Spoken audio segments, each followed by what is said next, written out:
Welcome into ATL Day Ones with Jarvis and Tenitra. Coming up on today's show, now that Todd Monken has flown the coop, where will Kirby Smart go next?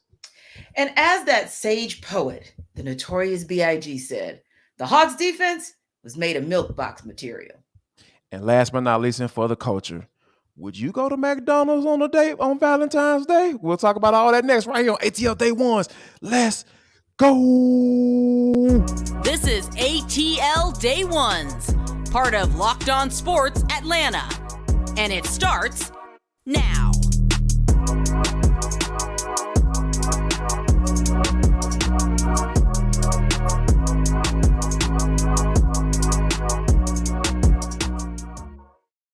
I want to start off by saying thank you for making ATL Day Ones your first listen of the day. And remember, we are free and available wherever you download your podcast. And wherever you download your podcast, make sure you leave us a 5-star review. Really appreciate that from you in advance. Today's episode of ATL Day Ones brought to you by FanDuel Sportsbook.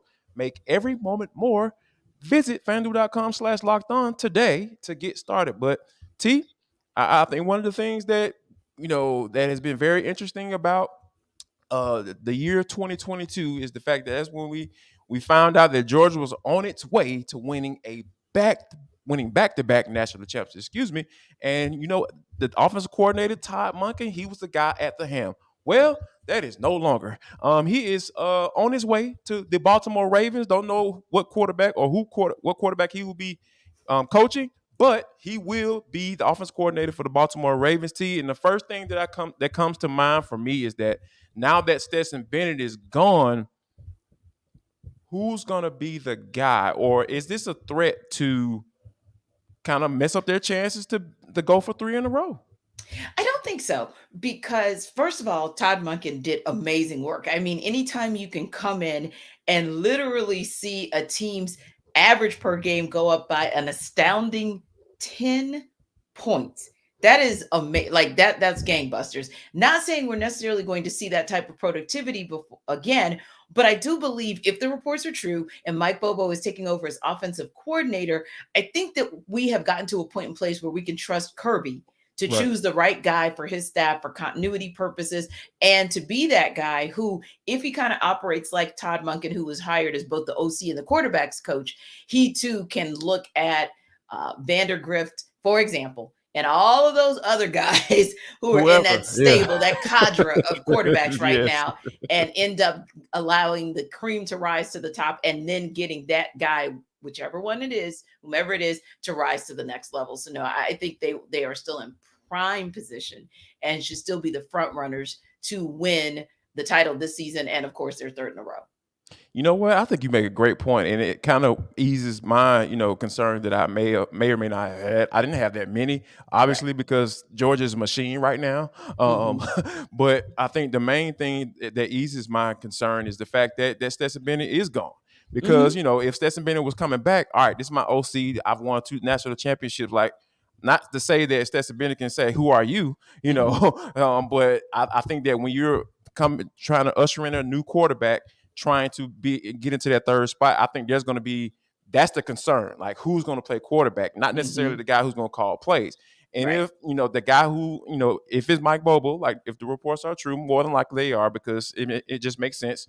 He's going to have to be able to establish a rapport with Mm-hmm. the guy. He's going to have a fresh set of eyes and say, okay, I like this guy, or here's a guy who I feel that ultimately Kirby Smart is going to make that decision. Don't get Yeah. me wrong, but I think that you have a fresh set of eyes, a Mm-hmm. guy that's been on the staff as an analyst, and he's Yes. going to get a chance to kind of look at these guys and see who he can work best with, and I think he's going to come to a conclusion from that standpoint too. Yeah. And I spoke with one of the legends himself, Randy McMichael. And if you think about Georgia becoming tight end you, and you think about him as being one of the best, if not the best tight ends to ever uh, play between the hedges, he gives Mike Bobo a thumbs up. And he says, yeah, I Yeah. know there's been a lot of negativity around Mike Bobo as a hire. And he said, yeah, sometimes, he can be a tough cookie. But he said, having worked under him, he was like, that's a good fit. That's going to Yeah. be a fine look. He was like, Georgia will be just fine. And I figure, you know what? If Randy McMichael can co-sign on Mike Bobo having played under him, then I feel confident even more so that Kirby Smart has made the right call. Yeah, because I mean, a lot of times, people look at Mike Bobo. He was what 2007 to 2014, and his last year as the OC, he averaged 41 points, a game. So it's hard to argue against something Mm-hmm. like to that effect. Now he may have to alter his play calling, Right. not necessarily throw the ball as much as he might like to, because we know Monken like to throw the rock as well, but he had to Mm-hmm. adjust. So, and I'm sure Bobo will be able to make those necessary adjustments Yeah. at going forward, because we all know what the formula is for Georgia to win in national championships. Hey, Mm-hmm.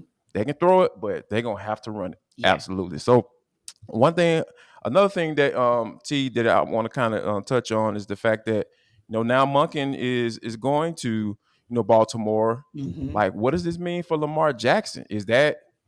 Does this kind of entice him to kind of want to stick around, or it's just all about the money at the end of the day? I would have to say it should be enticing and encouraging because, and let me be clear, this is not a knock on Stetson Bennett.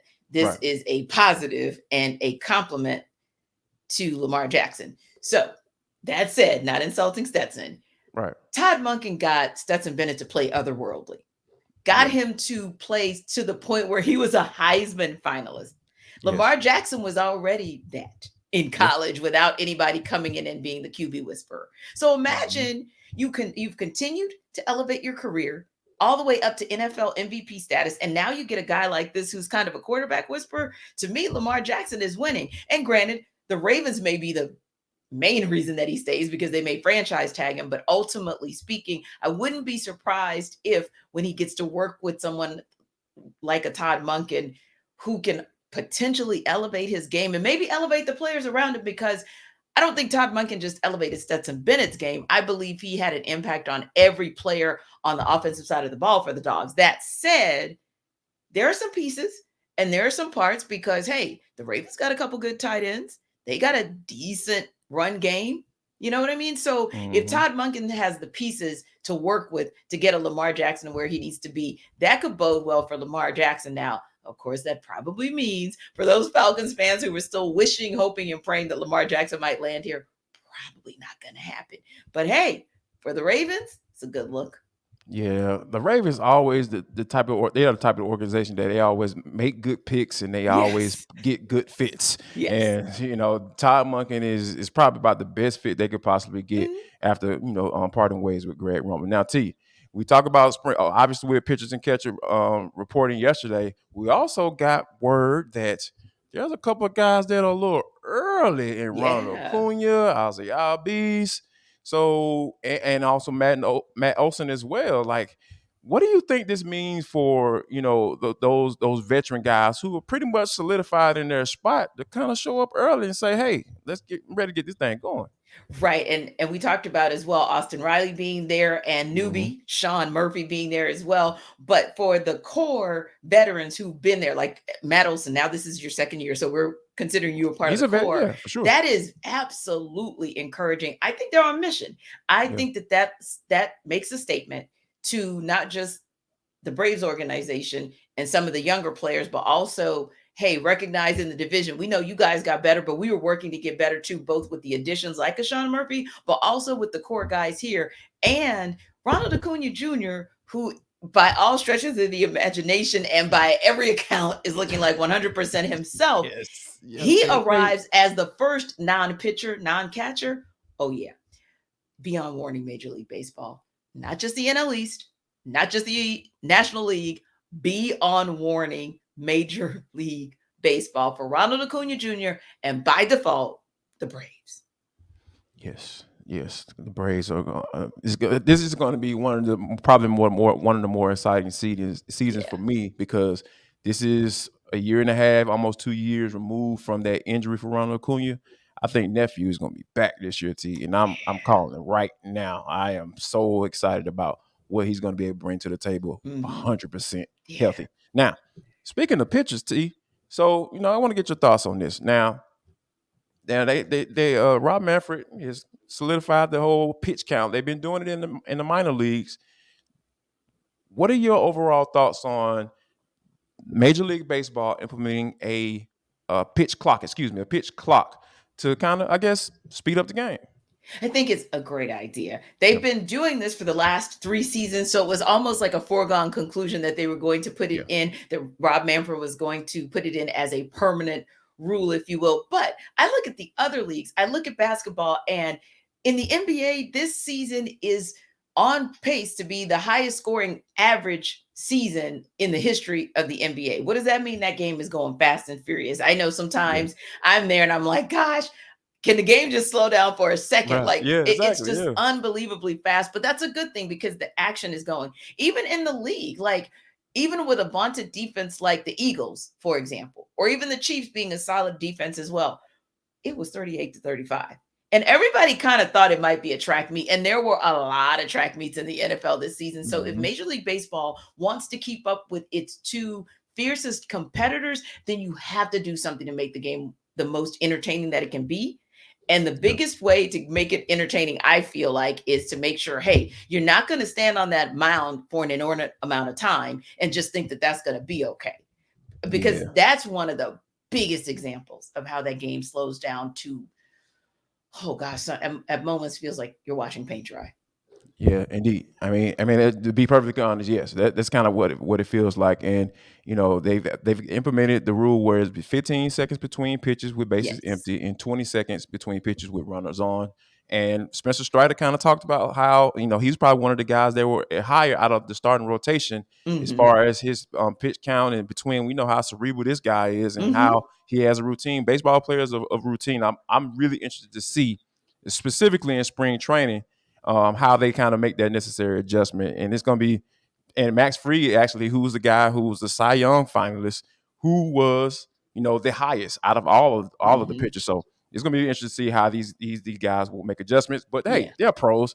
They'll make the necessary adjustment because, hey, that's what it is. The rules are the rules. Now, T, if you are wondering, or if you are wondering, you, the listener, the viewer, hey, trying to figure out how to win some money, how about this? How about you go check out FanDuel? It is our new sports betting book partner with Locked On. With the midway point of the NBA season is past now. We're coming up on the All-Star game, which is the full midway point of the season. And so you need to go ahead and download the #1 sports book, FanDuel, because new customers get a no-sweat first bet up to $1,000. That's bonus bets back if your first bet doesn't win. That is so cool. And it's safe, secure, and super easy to use. So you don't have to worry about anything. All you got to do is go to FanDuel.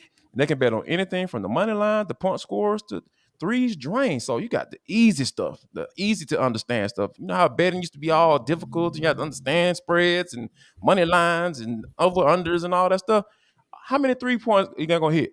That's all you got to do. Go to FanDuel right now. So don't miss the chance to get your no sweat first bet up to $1,000 in bonus bets when you go to FanDuel.com/locked-on. That's FanDuel.com/locked-on to learn more. Make every moment more with FanDuel, an official sports betting partner of the NBA. And I most certainly hope that if you went to FanDuel, like we encouraged you to do yesterday, that you didn't bet on the Hawks. I really hope so, because I don't want you losing money, especially on Valentine's Day, because then what are you going to use to pay for like Valentine's Day gifts? Well, the Hawks did not give us a gift free Valentine's Day. They went up to Charlotte, attempting to get a split of the season series that they so desperately needed against an Eastern Conference foe. And yet again, these bottom dwellers, cellar dwellers, got the best of the Hawks, 144-138, on the strength of 64% shooting from the field, which we know is an anomaly, and 23s made, which was the high for the Hornets. So don't get me wrong. Sometimes you do shoot lights out. But Jarvis, this is still the number 15 team in the Eastern Conference, second worst record-wise in the entire NBA. Are you telling me that even with all of that going on, that you couldn't get one stop at a critical moment? Because they were letting you, Hawks, score at will. So all you really needed to do was get one critical stop down the stretch, and you couldn't do it, even with the new guy in place. So let's start right there. Before we go into what the heck it made you feel like last night. Let's talk about Saddiq Bey, because that is the first time we had an opportunity to see him in a Hawks uniform. He got the start because of John Collins was, of course, out with an injury. So what did you think about his first performance as a Hawk? And should he have been a starter?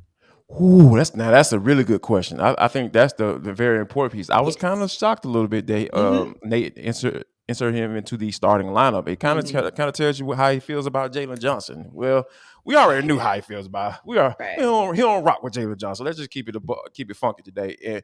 And for him to kind of insert him into that starting lineup off the rip like that, haven't even practiced with the team yet. Like, that says a lot about how he feels about the guys that potentially could step into that starting role. So it's just, but I think overall, he did a solid job for given the situation, right? With 12 points, and we only played like a little bit over 20 minutes a game. He had a block, so played solid he defense. had like 4-5 rebounds. So that's not bad, So I think those are one of the things that, I hope to see some progression going forward. And, I would really like to see him kind of be more so on that second team coming behind Dre when he sits down. I want to see what that looks like. But he did look pretty smooth shooting that 3-pointer last night. And I think that, that's what the main reason why he was brought in. Right. Yeah, I would agree. We knew that he was a bit of a sharpshooter who didn't mind defending on the wing, although we couldn't really see that in anybody last night. But I actually would have preferred AJ Griffin in the starting lineup last night, because you don't have to necessarily go 1, 2, 3, 4, 5. Teams do it every night where they might throw 3 forwards out there or 3 guards. I mean, it happens. Yeah. So I would have preferred AJ Griffin to be out there, quite honestly. Like you said, the reality is we were never going to see Jalen Johnson get that start, sadly enough. But not a bad start for Saddiq Bey at all.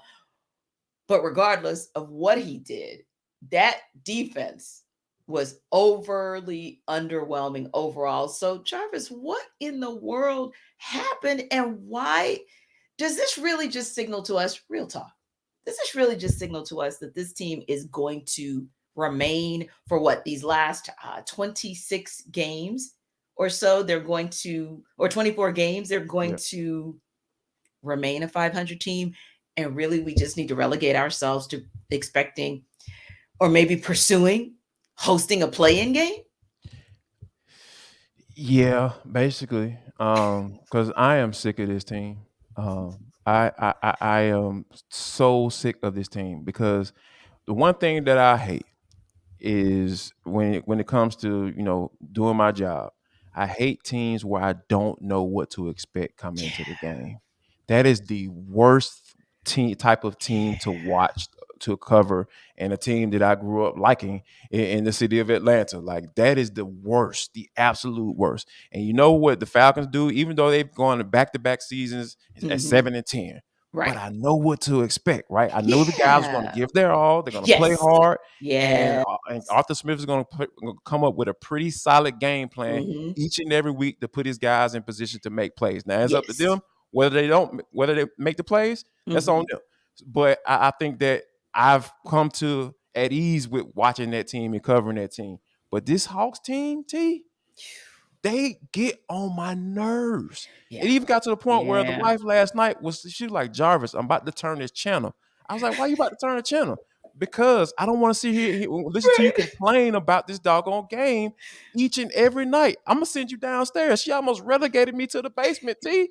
I can't even watch the Hawks in the living room anymore. No. I can't even spend no time and be with my wife, and watch the doggone game. Because I'm just losing my mind every time I watch it. So, I'm so sick of this team. I am sick of the Atlanta Hawks right now. Yeah. It's really, really difficult, because it's one of those things where on the one hand, they anger you. On the other hand, you just want to tap out because you're so tired of the roller coaster. And again, what was frustrating for me was listening to the post-game interview from last night, Trae's post-game interview, and him basically saying that, hey, we know that we could score on them. So it was just a matter of, hey, getting the defense going and doing what we're supposed to do. Okay, newsflash. I could hit rewind and press play. Not even just for the 28 losses, But half of those wins, that Yeah. was the case. The Yeah. Hawks just escaped Yeah. in those games. And so that's a frustrating piece for me, to the point where I'm like, okay, and I'm not targeting Trae with the question I am about to ask, but what he said made me think about this question, which is, okay, the Hawks are slowly but surely careening to the point in place where you have to ask the seemingly hot take question that may not be hot take at this point, which is, all right, Landry Fields, are you moving closer to blowing this thing up? And maybe not like getting rid of, the entire roster, but you really have to start thinking about this, because at this point, Jarvis, here's the other thing you mentioned, the Falcons. The Falcons gave effort and, shall we say, overachieved more often than not. Yes. The That is Hawks such a are better the narrative. polar opposite. Overachieving. Exactly. The Hawks are the polar opposite. How can you be so talented Yeah. and not execute on a day-to-day basis and not expect Landry Fields to literally be thinking of a master plan to just get this thing gutted out? Because this last night, just no excuse. Just no excuse. It's like, you see how defeated you just sounded? Like that, I feel the same exact way. Like, how could you not watch a team on a nightly basis and not feel this way? Because Yeah. it's it's super frustrating. And then when you talk about the whole Landry Fields piece, right? That's why we Yeah. said, hey, he couldn't really make a big move at the trade deadline, No, because can't blame him. he need to get all his thoughts in his mind and Right. thoughts together. And You his know what I'm money saying? and Like, his this is a assets, big because he's going to decision. need a lot. This is a huge decision.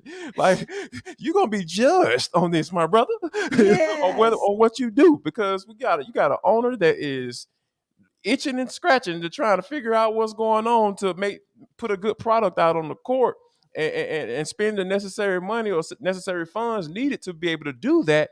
And hey, if you were trying to ask me to pay 20s, tens of millions of dollars extra just to do that, Right. bro, I need some confirmation, my brother, Yeah. that you are going to get it right. And right now, I don't think Landry Fields has that answer, T. No, I don't think so either. And who can blame him? I mean, who can blame him? Because each day, each game, it changes as far as who the one person is, or the two people are, or the three players are who could have made a difference in the game. It's really a tough call. I mean, it really is. And here's the thing, Jarvis, and I know, of course, we'll do our preview tomorrow, but one of the first thoughts I had this morning is, and watch him go play lights out tomorrow against the Knicks. Like, I would not be surprised if they blew them out of the building. The same Knicks team that, of course, we know they're minus Kyrie and KD, but the same Knicks team that just blew out the Nets last night. It's the most mind-boggling thing ever. But if you're a fan of Locked On Sports Today, they're probably not just talking about the mind-boggling of the Atlanta Hawks, because guess what? The Mavericks, it's a little shaky over there too. They're scratching their heads trying to figure out how this Kyrie and Luka thing is going to work out. So if you want to hear more about that, check out Locked On Sports Today. They give you all the biggest reactions. And who knows? We now know that Jonathan Gannon, the OC for the Eagles, have moved on. The Colts have decided has moved on. The Colts have decided to hire him as their head coach. The reaction there might be, wow, he was a losing OC. Interesting that they interviewed the winning OC, Eric Bieniemy, but he didn't get hired. Want to hear about it? Go to Locked On Sports Today. Could be their main topic, could be their main story to react to, or could be their take of the day. So don't forget, after you come to ATL Day Ones, which we appreciate you guys for always stopping by and checking us out on YouTube and wherever you download your podcasts, make sure you also do the same for Locked On Sports Today. Locked On Sports Atlanta family. ATLDay1s@gmail.com. ATLDay1s@gmail.com. Also, go to YouTube and hit that subscribe button if you haven't. If you're listening or watching us right now, why haven't you done so? Be a one in the number. We're on our way to 6,000. We're going to get there with you or without you. But T, this is For the Culture. It is the intersection between sports, entertainment, and the culture, and sometimes whatever the hell we want to talk about, because it's just how we get down on the show. Today is no different. How about this, T? Now, today is Valentine's Day. Right. And, I thought it was something kind of interesting when you sent this story to me. Offset, Cardi B, they have their own meal at McDonald's. Yeah. And, their McDonald's is launched today. Now, it consists of a large fry. You got a cheeseburger with barbecue sauce. That's Cardi's meal. and Right, offset right. like the quarter pounder with the cheese. You know what I'm saying? And with the high C. So you can get 2 drinks, a large fry, and a burger, and a protein, so to speak, for a nice little price. They didn't say what the price was, but how about this, T? I gotta ask you this. That's all Mhm. cool and all, but are you accepting a McDonald's date on Valentine's Day? Okay, no. No. Just no. I'm not accepting that on any day of the year. What are you talking about? Like, I didn't think that's the question you were going to ask. Oh, Jarvis, we've been brother and sister. We've been rolling like brother and sister for so long. I thought you knew your girl better than that. However, I so love the concept. Let me just say that, because it is hard out here. Like, inflation is crazy right now. So if McDonald's is all that a brother has for a sister, or vice versa, if she wants to treat her man out, I still think it's sweet, and I still think it's the thought that counts. Now, I would like a different thought, but I Mhm. still think that it's the thought that counts. And Right. listen, when I say that, now, if we pulled up to Olive Garden or Chili's or something like that, that's cool too. Yeah. Because for me, I'm way Yes, more invested, and this is real talk. I'm way more invested in what you're doing each and every day to make me Yeah. feel like Valentine's Day, or for me to make you feel like Valentine's Day. So again, I just love what Cardi B and Offset are doing. I think it's the coolest thing. And I just love the way they interact, and also the way they just kind of love on the culture, and the culture loves back on them. So again, don't know if I pull up to McDonald's today, but I like the idea. I rock with Cardi and Offset. I rock with them. Love them. Yeah, me too. Like they're kind of like like the ratchet, like love Yeah, story. You know what that's I'm right. saying? Like, They're yeah, hip hop like Cardi a little royalty. ratchet. Offset got Yeah. some ratchet in him as well, Oh and yeah. it's kind of a beautiful thing, man. Right. Like They're like our they're equally second yoked. coming T. of There we go. right. They're the second coming of like Peppa and Tretch. We Right. haven't really Yeah. You seen know what anybody, I'm saying? Like, a high end royalty, hip hop royalty uh couple like them. So yeah, I like it, and I appreciate that they're showing that kind of love, saying, hey, you don't have to go out and spend the big bucks in order to show somebody how you feel about them. absolutely, absolutely. And we appreciate you guys for showing us love by making ATL Day was your first listen today. Why don't you go ahead and make Locked On Sports Today your second listen of the day? It's free and available wherever you download this podcast. So why don't you, once you download us, go and download Locked On Sports today. Now, in honor of, this is so fitting, T. How about this? It's Valentine's Day. So Yes. why don't you guys go out there and show love, share love, and most importantly, spread love.